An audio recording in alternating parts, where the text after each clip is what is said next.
Assalamualaikum warahmatullahi wabarakatuh. Izin memperkenalkan diri, nama saya Fia Andriani, NPM 1802091045, jurusan Hukum Ekonomi Syariah kelas A. Di sini saya akan memaparkan sedikit materi tentang pasar modal syariah. Yang pertama yaitu adalah pengertian pasar modal syariah. Pengertian pasar modal syariah adalah kegiatan yang bersangkutan dengan penawaran umum dan perdagangan efek perusahaan publik yang berkaitan dengan efek yang diterbitkannya, serta lembaga dan profesi yang berkaitan dengan efek yang menjalankan kegiatannya berdasarkan prinsip-prinsip syariat Islam. Yang kedua itu ada penawaran umum. Penawaran umum adalah kegiatan yang bersangkutan dengan penawaran yang dilakukan oleh emiten kepada masyarakat untuk menjual efek kepada masyarakat berdasarkan tata cara yang telah ditentukan undang-undang dan peraturan pelaksanaannya. Selanjutnya ada bursa efek. Bursa efek adalah pihak yang menyelenggarakan dan menyediakan sistem dan atau sarana untuk mempertemukan penawaran jual dan beli pihak-pihak dengan tujuan memperdagangkan efek di antara mereka. Selanjutnya adalah efek. Efek itu surat berharga. Surat berharga itu meliputi saham, obligasi, kontrak berjangka panjang, tanda bukti utang, surat pengakuan utang, dan unit penyertaan kontrak investasi. Selanjutnya itu ada efek syariah. Efek syariah itu efek yang pengelolaannya itu diatur berdasarkan prinsip-prinsip syariah. Akad pengelolaan dan penerbitannya itu diatur berdasarkan prinsip-prinsip syariah Islam. Selanjutnya itu ada emiten. Emiten itu adalah pihak yang melakukan penawaran umum. Selanjutnya itu ada akad syariah. Akad syariah itu perjanjian atau kontrak tertulis antara pihak yang memuat hak dan kewajiban para pihak yang tidak bertentangan dengan prinsip-prinsip syariah di pasar modal. Selanjutnya itu prinsip syariah di pasar modal itu merupakan prinsip hukum Islam dalam kegiatan syariah di pasar modal syariah. Itu dia didasarkan pada fatwa DSN MUI selagi fatwa DSN MUI itu tidak bertentangan dengan peraturan POJK ya, atau peraturan otoritas jasa keuangan. Selanjutnya itu ada kegiatan syariah di pasar modal. Kegiatan syariah di pasar modal itu merupakan kegiatan yang berkaitan dengan penawaran umum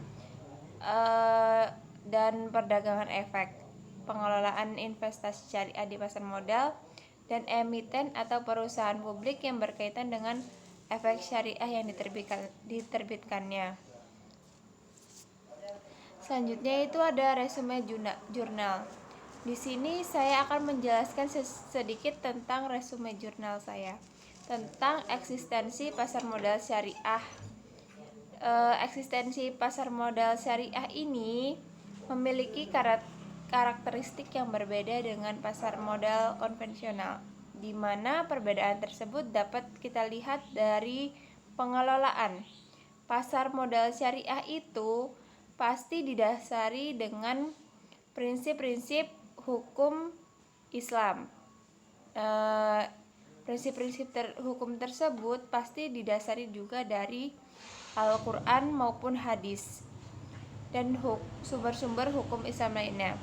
Adanya pasar modal syariah ini diharapkan dapat membantu meningkatkan keekonomian negara. Namun, banyak masyarakat yang belum dapat membedakan antara pasar modal syariah dan pasar modal konvensional, sehingga eksistensi pasar modal syariah ini belum sebanding dengan pasar modal konvensional.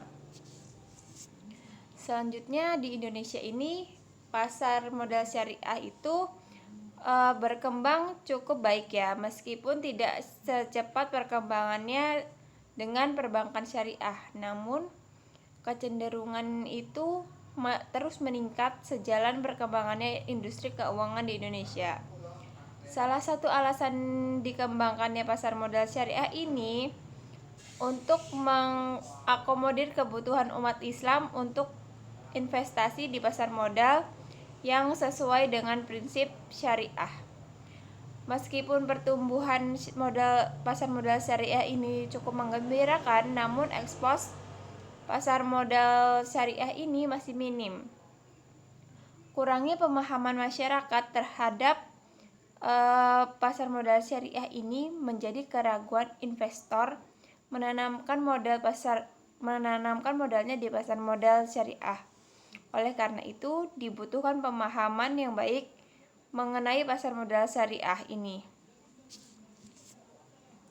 Dalam rangka mengembangkan eksistensi pasar modal syariah, selanjutnya Bapepam itu atau Badan Pengawas Pasar Modal dan Lembaga Keuangan menyusun master plan pasar modal syariah. Di dalamnya terdapat 2 strategi.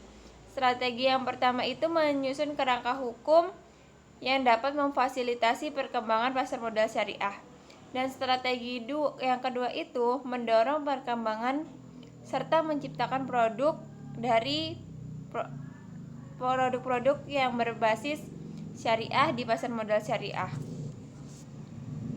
Nah, selanjutnya 2 strategi ini dikembangkan dan dijabarkan oleh Bapepam dalam implementasi strategi, yaitu yang pertama mengatur penerapan prinsip syariah, yang kedua menyusun standar akuntansi, yang ketiga melakukan sosialisasi penerapan prinsip syariah di pasar modal syariah, yang keempat mengembangkan produk pasar modal syariah yang berbasis syariah yang telah ada.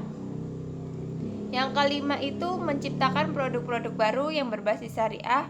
Yang keenam itu melakukan kerjasama pengkajian pengembangan produk pasar modal berbasis syariah antara regulator, DSN MUI maupun pelaku pasar.